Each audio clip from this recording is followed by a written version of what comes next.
Morning. Blessing of the Lord be upon you. We bless you in the name of the Lord. Thank you. Study the book of Revelation of Jesus Christ. This will be lesson number 4 already. Moving along really quickly.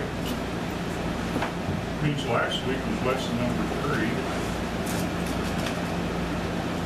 3. Looking at some charts, we looked at the dispensational millennial, premillennial view, which is the popular view. This is what most people believe, what most people are taught. This is a standard, shall we say, Protestant conception. If you were to attend shall we say, a Baptist seminary to become a Baptist preacher or missionary or something like this, this is typically what you would learn. Now, you would get a brief on some of the others, but this is typically what you would learn, what you would be expected to believe and to teach. Again, the problem becomes then with where they place the tribulation, because you have the 3 different tribulation positions. You have the pre-trib, the mid-trib, and the post-trib, as to where it relates to the millennium or to the rapture.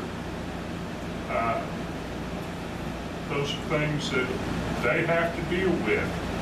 But you pretty much, if you're in that line, you have to teach this. This is what they express. And then anything else that's out there, any other view, of course, you understand they're going to kind of they're going to give you a brief on, and then, just, you're right and everybody else is wrong, which, most people believe that what they think is right and what everybody else thinks is wrong. Then, of course, what we want to do is compare everything to what the Bible teaches. So we looked at that, and then we looked at the historical premillennial view. And again, that's basically the same. It's slightly different.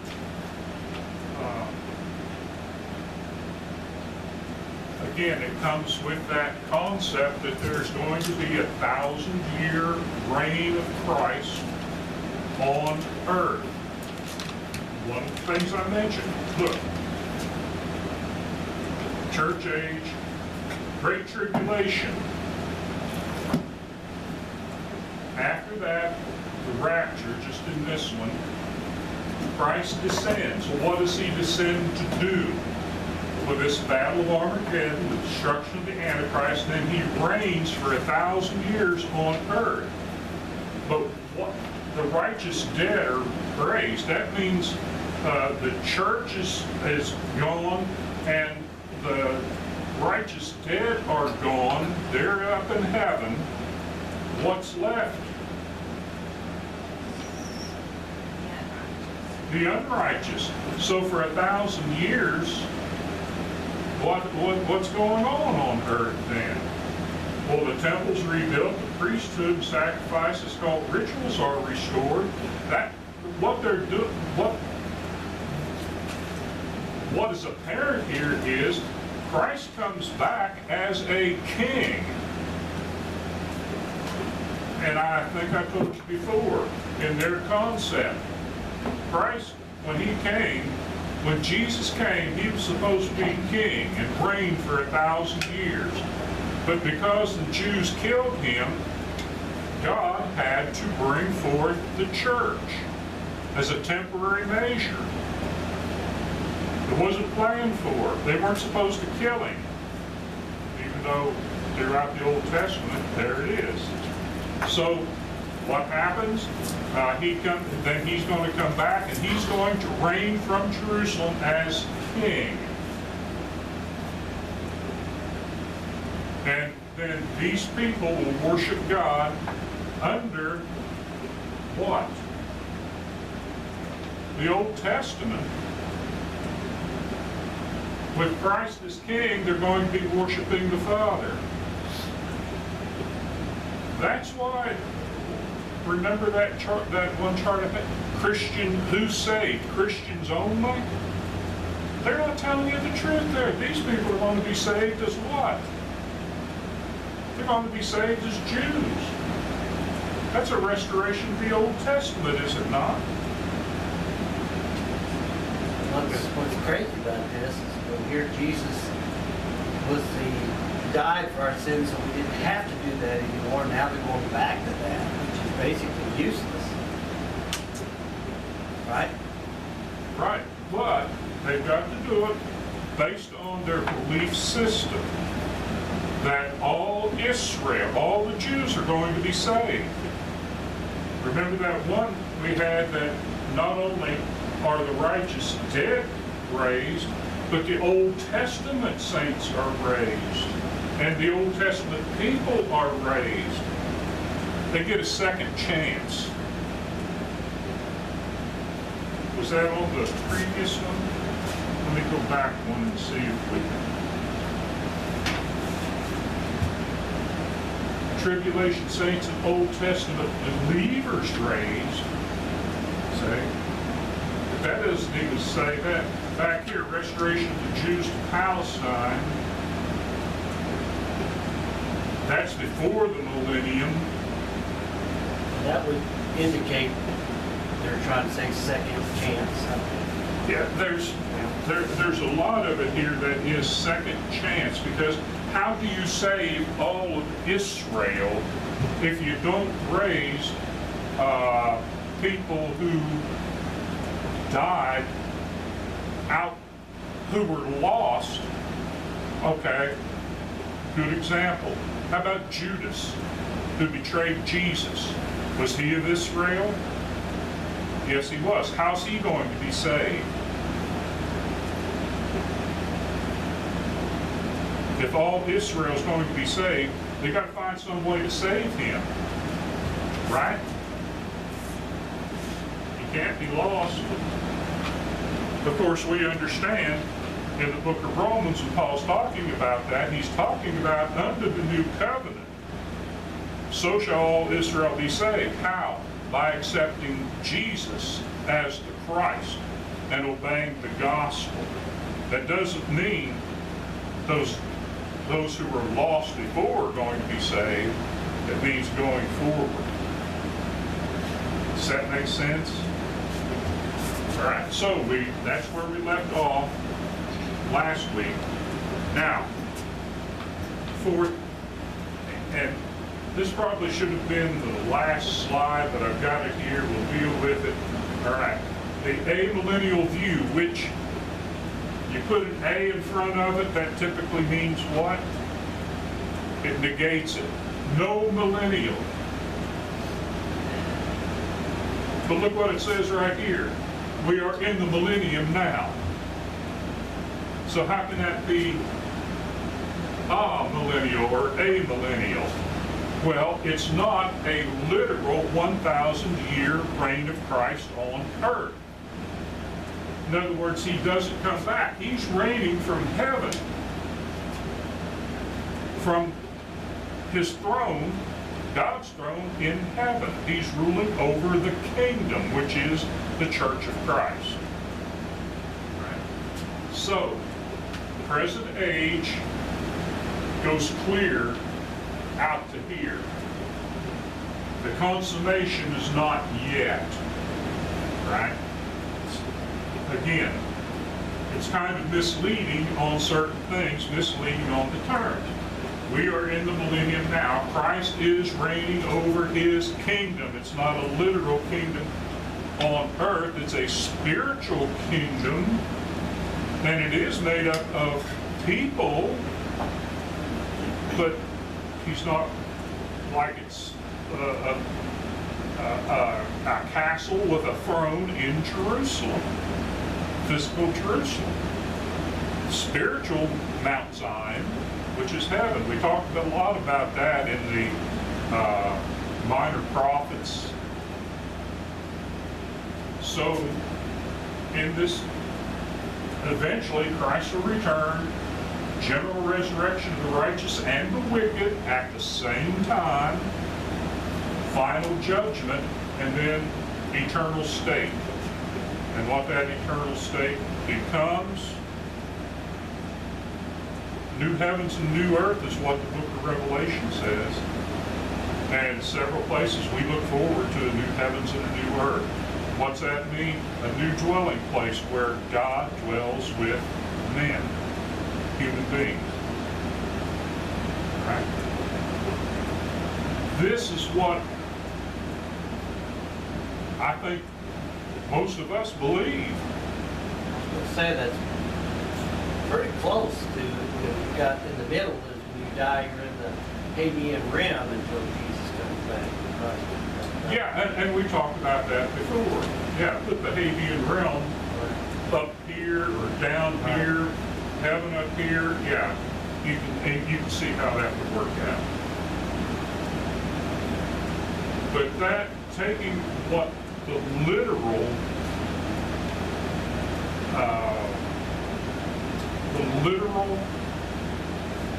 semantics of the Bible, what it's saying, this is what comes out of it. You really have to do some twisting and turning to get the others with the premillennialism. In other words, you've got to take 1,000 years from a figurative portion of time to a literal. And once you take it to a literal, you got to put it somewhere. And then you've got to work everything in around it. Where if you take it as a figurative period of time, everything works out. Now what isn't in here? The great apostasy that Paul talks about. The Antichrist that Paul and Peter and John talk about.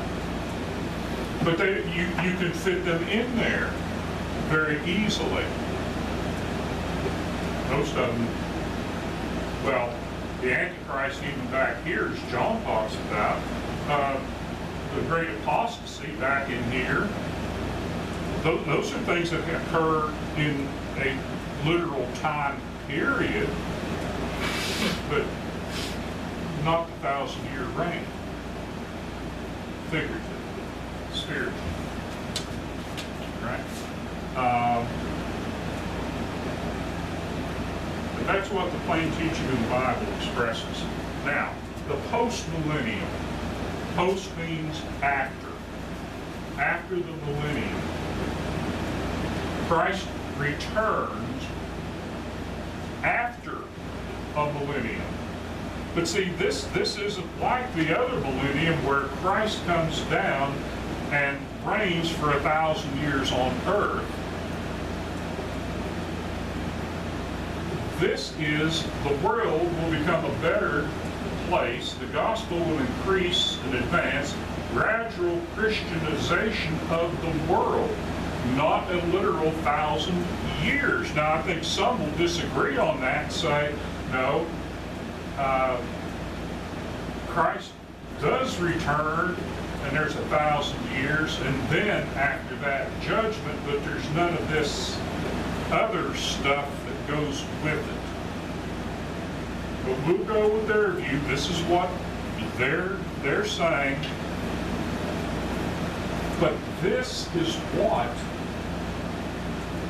men like Alexander Campbell, Barton Stone, all those what we call the Restoration people of the 19th century, early 20th century, this is what they believe. They believe that, you've heard of the Great Awakening?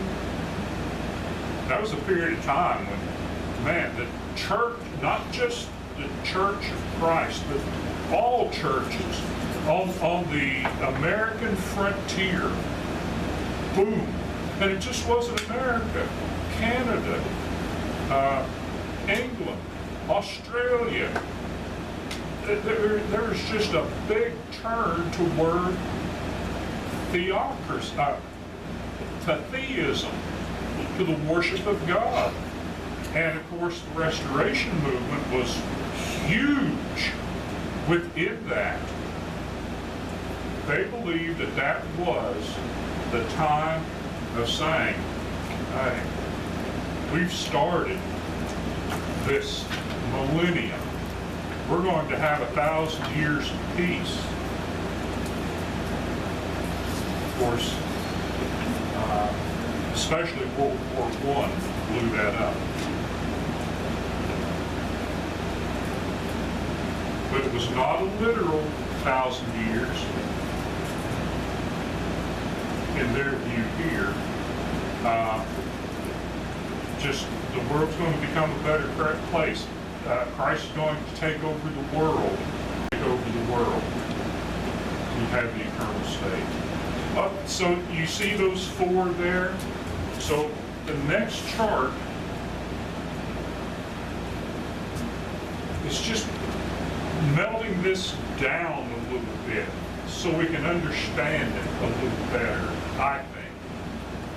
So what's going on with these viewpoints? Right? So here's the pre-millennials. Pre, what does pre mean? Before the millennium. And the millennium here means what? 1,000-year reign of Christ on earth. As what? King. As God? Doesn't seem to be. And that causes, that causes a problem, doesn't it? So you have the cross, you have the church age, which God had to put in there because, you know, that wasn't supposed to happen. They should have just accepted Jesus, and boy, everything had been all right. All Israel would have been saved. Got to get that in there. So you have your pre-trib, 7 years of tribulation. They're going to get that somewhere. See, here, here, or here. But with the millennial, the pre-millennial view, the tribulation has to come before the millennium. But when does Christ come and rapture the church? Raise the righteous dead? Before the rapture? Oh, I'm sorry. Before the tribulation? The middle of the tribulation, 3.5 years. That's 42 months. Times and a half times. See that over and over. Or after. And then you have the literal 1,000 years. And wait a minute, they're not sure when Armageddon takes place, before or after. But then you have the second coming. Second coming, wait a minute, he's already here. That means he has to go back. He has to go back, and then he has to come again with the church. He's got to go to heaven and bring the church back with him, so that they can raise the wicked and have the final judgment going into it. See how that kind of works out there? All right, then the post-millennialist viewpoint, boiled down here. The Great Tribulation comes in a 3-year period. 3 years, which would really be 3.5 years. That's the second half of the last week in Daniel's prophecy of the 70 weeks. So you have the Great Tribulation, which, hey, I believe that's true. That's where that belongs. But after that, then you have the church age, which includes the millennium, which is what? Not literal, in essence. But then, over here, you have the general resurrection and maybe a final judgment. They're not sure about that. But Israel's destruction there in AD 70. Have amillennialist. This is just wrong. This is just wrong. And I think that's what makes this pretty much wrong. With this, I think most of them believe that the Great Tribulation's over here.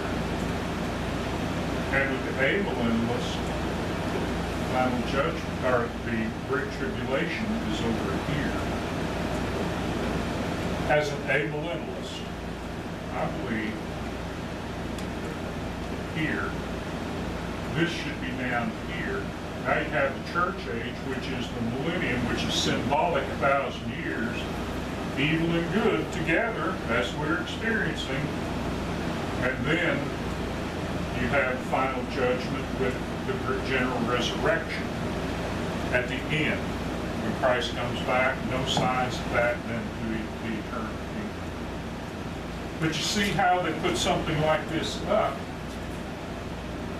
This is just wrong.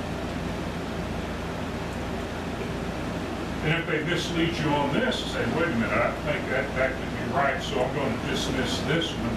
I don't think this is right, I'll dismiss this one. It must be this one then.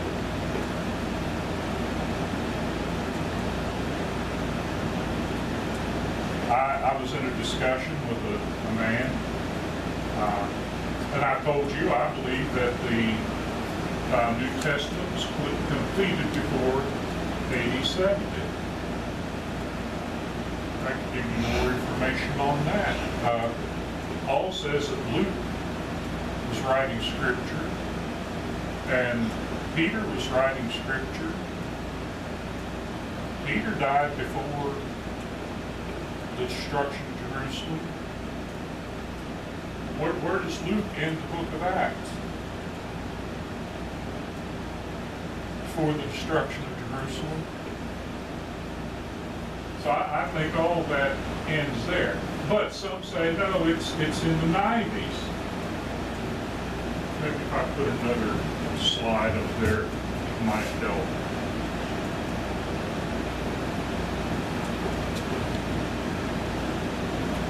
Right? This is when some scholars say it's most likely that the book of Revelation was written.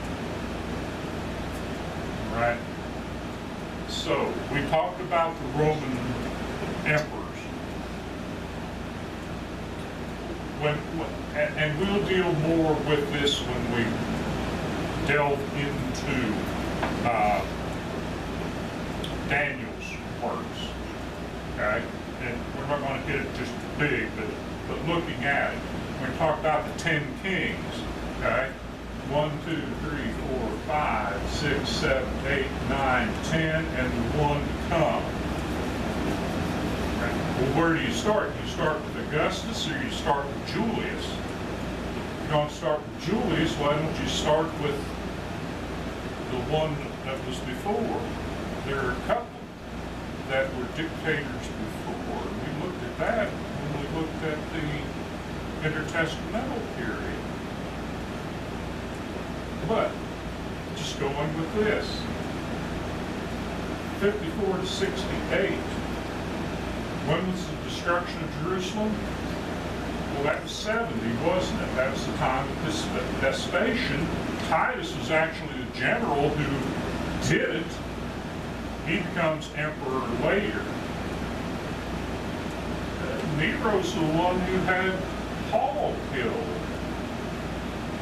As far as I can make out, he arrested him once, let him go, and then come back and had him killed. So Paul had to die before AD 70.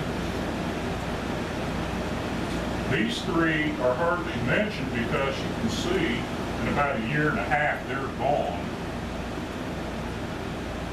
Vespasian, he's pretty bad.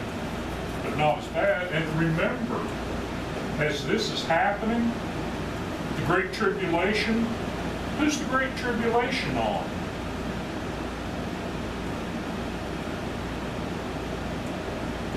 Who's getting the brunt of the suffering of the Great Tribulation? The Jews in Jerusalem. What are the Christians supposed to do? Run. When you see it, run. But because they're related to the Jews, they're going to get some persecution in other places. And that's what the book of Revelation is talking about. What are you going to do? Why wasn't the book of Revelation written to the church in Jerusalem? Because Jesus already warned Jerusalem.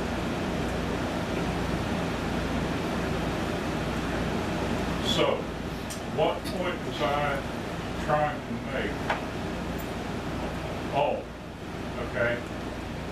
I believe that the New Testament was finished about 69, that during this time, probably of Vespasian, maybe even Nero, that John, because he was in Ephesus, because he was a major player, he was an apostle at Ephesus, that he was arrested, he was put on Patmos, and he writes this during this time period.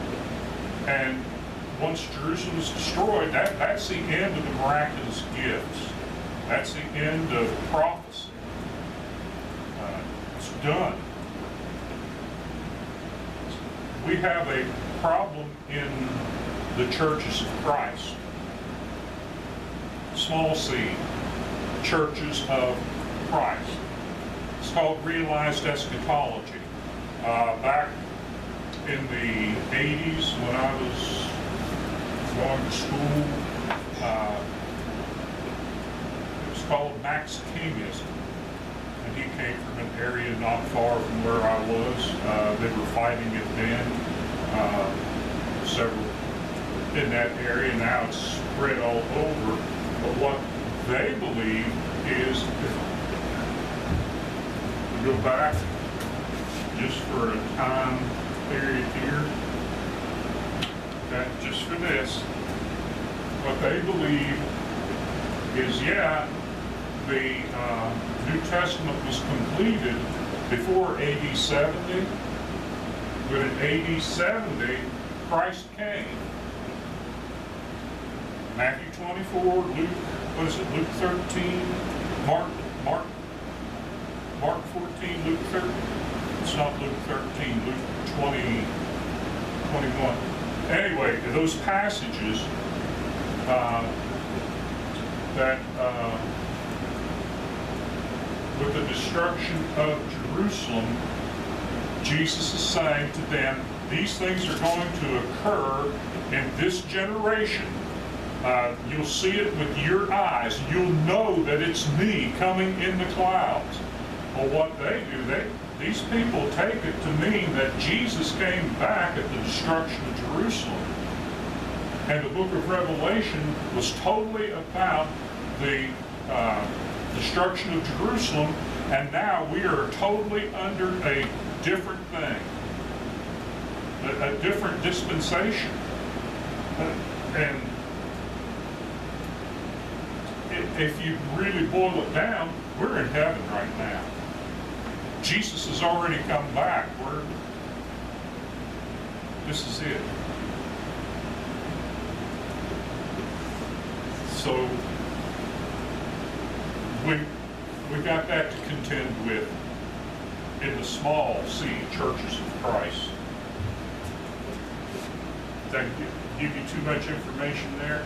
Know that it's there. And this is one of the things that, yeah, I believe that the Bible was written, or the New Testament was completed then, not out here in 90, but this guy who's fighting these things, you know, he made a comment about if you know, people who believe the Bible, or the New Testament was completed, Revelation was written before AD 70, are realized eschatology, means Christ has already come, second coming. I said, no, not everybody that believes it is. So he writes his buddy, or puts a comment for his buddy, yeah, but people who believe that are kind of leaning toward that philosophy, that false doctrine. So, no, that's hardly the case. Okay? So he won't look at what I believe. He'll just take that one point and turn that into me believing a false doctrine. You see what I'm saying? So,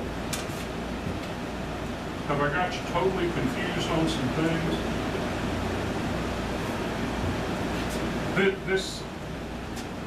These are the three, I don't want to say three. This is a period of persecution for the church under Nero.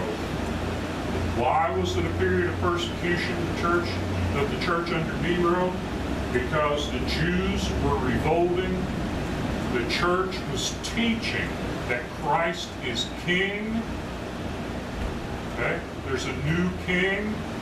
Nero doesn't want a new king. He's going to be like Herod. He's going to destroy, he's going to wipe out the lineage of David down around Judea and Jerusalem, and he's going to get rid of these ones who are teaching about Christ being king, a new king.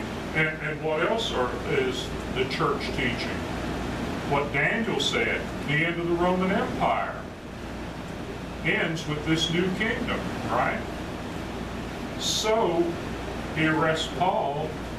I believe that when he arrests Paul, that's a point where Luke comes in with the book of Acts, maybe even with the book of Gospel according to Luke, kind of like a defense of the Apostle Paul. Here's what we believe and here's what we're teaching.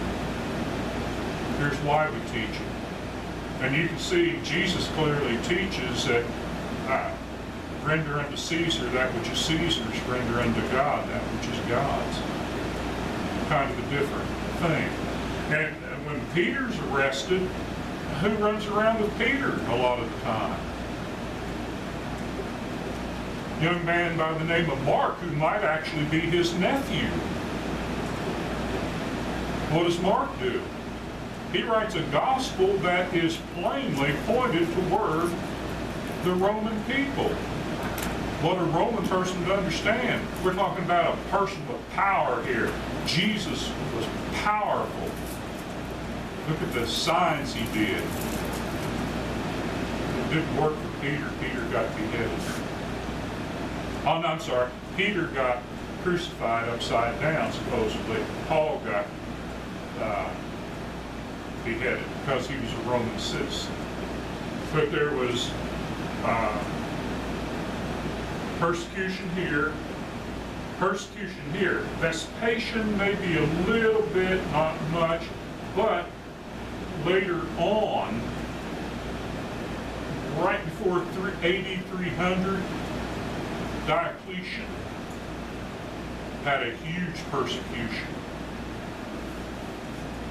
We'll talk about that later as we go through the book of Revelation. Have I bored you to death here? No? Not at all. Not at all. Okay. A couple more slides and then we'll be done for today. I told you about Stafford North. I love his work. Essentially, love his work. It opened my eyes to look more at the literal things in the Bible to understand the figurative things. And these are his 7 keys that unlock the book of Revelation. Very easy to understand. All right, number 1, Revelation is written in symbols. All of it? Not all of it. We went through those first 8 verses. Those first 8 verses are not symbols. Those are literal things. right? Here's whose revelation it is, whose author. Who's the author? It's Jesus Christ. Who's given the dictation to write it down? That's John. Who's bringing it to John? There's an angel coming from Jesus to John to do it. When are these things going to take place? They're going to start taking place very soon. It's near at hand. All of those things point back to that time period. So there it is. And by what authority? Well, Jesus Christ is the authority, isn't he? Okay? So, but the symbols, and those symbols relate to a lot of other symbols in the symbolic language of apocalyptic literature in the Old Testament. 2, Revelation is written primarily about events which will soon take place. Okay? What Stafford North, the position he takes is soon take place, means destruction of the Roman Empire. And I think he misses something there. I think he misses what's going to happen in Jerusalem. But that's my opinion. So that's for me to give reasons why. Okay? 3, Revelation was given to comfort persecuted Christians. But when were Christians persecuted?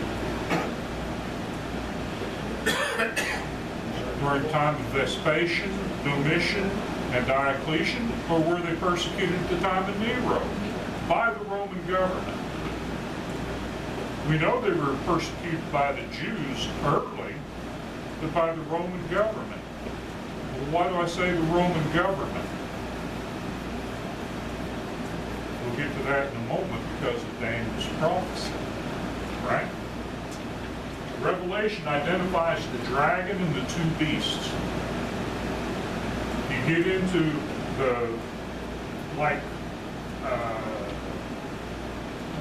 14, 15, 16, 17, 18 chapters of the book of Revelation, you deal with the dragon and the 2 beasts. The dragon is Satan.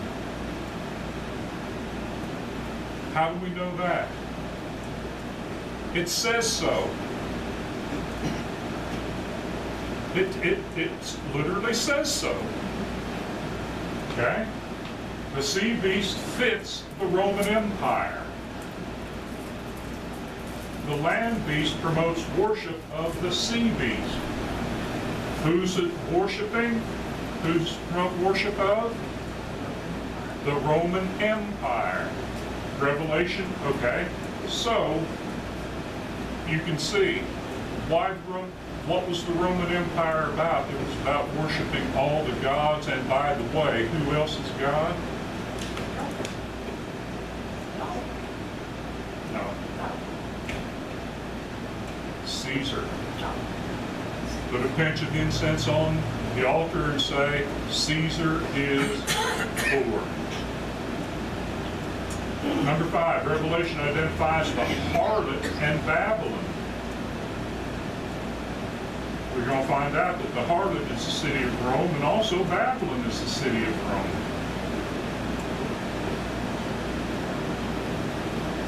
Number 6, Revelation identifies the 1,260 days as a relatively short period of intense persecution of the church, not at the end of the world.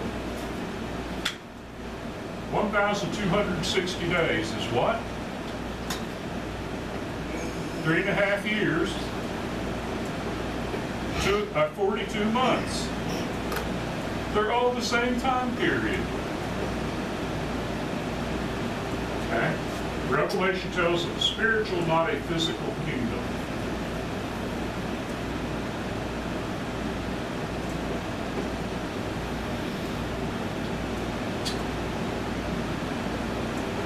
It's not Jesus coming back with a literal kingdom, and they're doing all this fighting. Sorry. C.S. Lewis and what's the other guy? Tolkien. like to write these books and make these movies about fighting, the premillennialists, the Battle of Armageddon, what it's going to look like, Left Behind, and all of these things.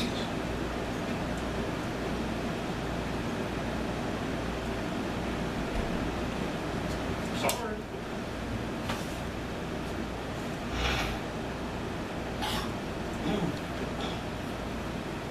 Are you ready for a Venn diagram? I just love Venn diagram. I'm sorry. Couldn't help myself.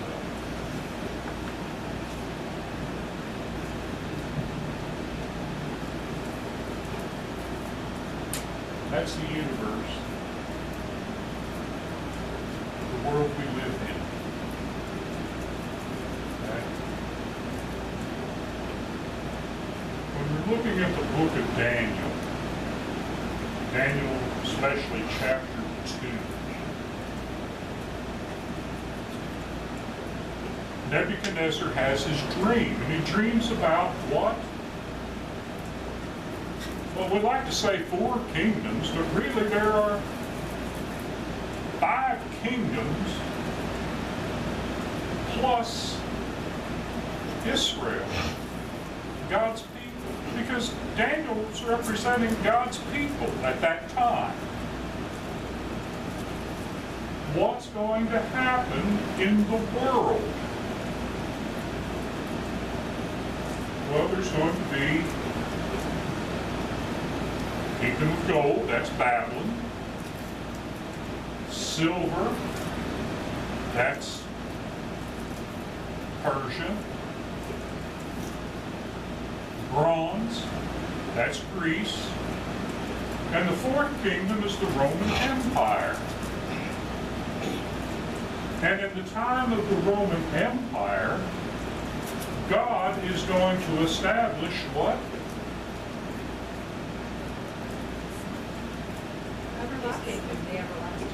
A kingdom that will never end. It's not going to be like all these kingdoms. It's going to be like, here's a ledge of rock, and this hand, takes a rock out of this ledge and strikes this statue with this representation on the foot, and it just crumbles and falls apart.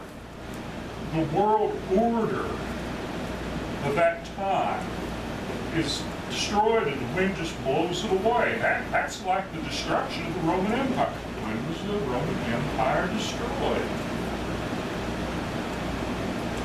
470, 472, 476, 478? What? Best guess is like 476 for this reason, that reason, but it just went. But this everlasting kingdom would be established. Later on in Daniel sees another vision about his people that makes him sick. And I think I said 4 weeks he was sick, maybe it's 2 weeks he's sick, but he's sick, he's in bed, he can't eat, he can't. Terrible. He understands his nation's going to be destroyed. So in the process of time, this Venn diagram demonstrates what? This right here is the most critical time period in history. Because you have the 4th kingdom, you have this chosen people of God from the Old Testament, and you have this new kingdom being established. And that's the end of the 70 weeks, also in the book of Daniel.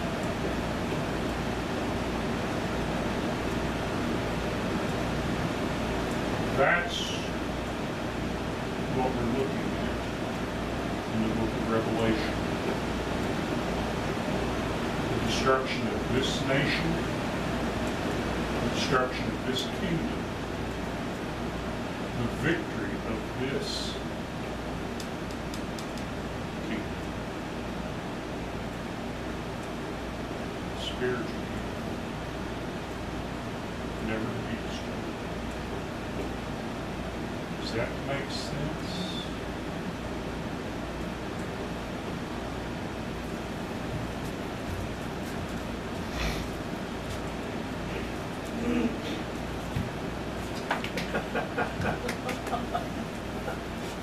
That's where I wanted to get to today. It's critical to know what we're looking at. If we don't know what we're looking at, if we don't know, if we can't put in focus what's happening, how can we find out any truths about what's going on? And we're 2,000 years out. These people understood it. These people knew. Jesus was telling them. John was telling them. Right? John the mercer. He was telling them, it's time. I'm preparing the way. The Roman emperor at that time, Nero, and then Vespasian, did they understand it? They understood it. They understood what time it was. Did John understand it? Yeah.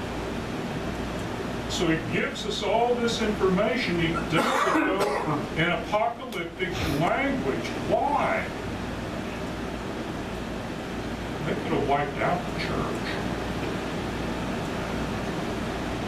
We know they couldn't have wiped out the church, but boy, they would have tried, wouldn't they? They did try. They wiped it out. There's a passage, Book of Matthew, especially relating to the destruction of Jerusalem in AD 70.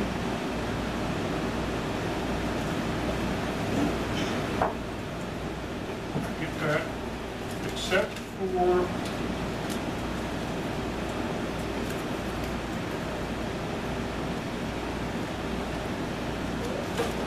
that the elect were, except for the elect, the time was shortened.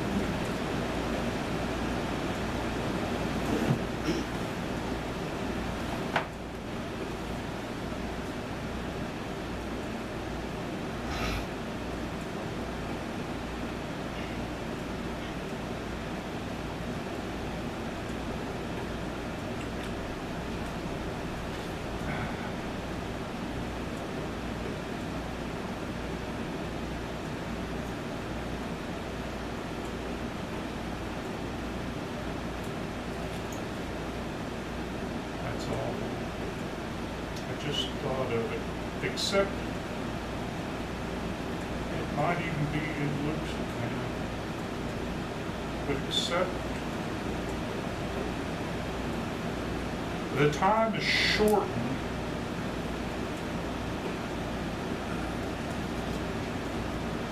because of the elect. And when it's talking about the elect there, it's talking about those disciples who, and especially the Jews who have believed that Jesus is the Christ and have turned to Him.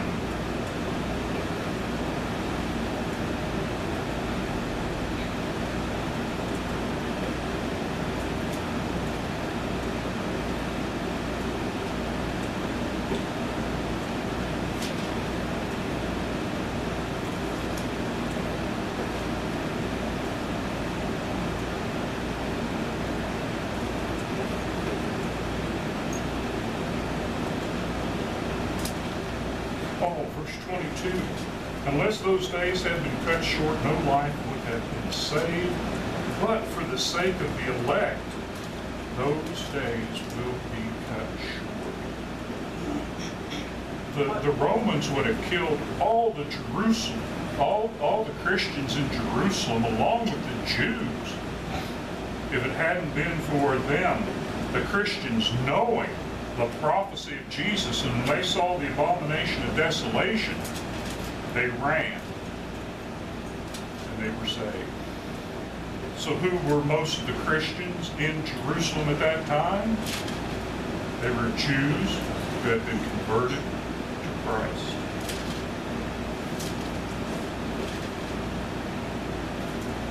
God protects his people. Yeah, they're going to try to wipe them out. So this being in symbolic language, apocalyptic language, the church could figure it out. The, shall we say, the unaffiliated never really would. Okay. Questions? Comments? You know where we're going, at least, right? You know where this focus is going.